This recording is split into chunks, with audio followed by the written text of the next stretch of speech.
Former President Donald Trump could be kicked off another primary ballot, this time in Maine. The ruling puts more pressure on the Supreme Court to weigh in on these unprecedented legal challenges. Washington correspondent Matt Galka reports. Maine's Democrat Secretary of State Shenna Bellows ruled former President Donald Trump is ineligible for the state's primary because of the Constitution's insurrection clause.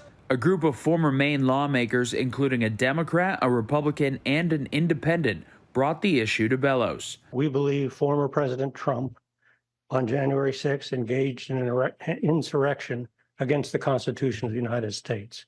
And under Section 3 of the 14th Amendment, that disqualifies him from holding the office of the presidency. Trump's attorneys called the ruling, quote, atrocious.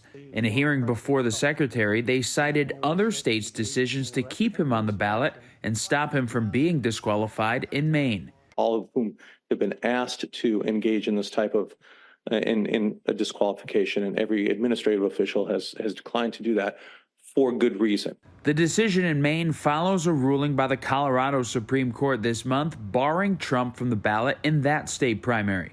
When we looked at the weight of evidence, it became clear that January 6th was an attack not only on the Capitol, on government officials, but also an attack on the rule of law. Bellows says her decision will be suspended until it works its way through appeals. The Supreme Court could also weigh in on Trump's eligibility following the Colorado decision. The fight over Trump's eligibility happening in more than a dozen states, and he's had some victories.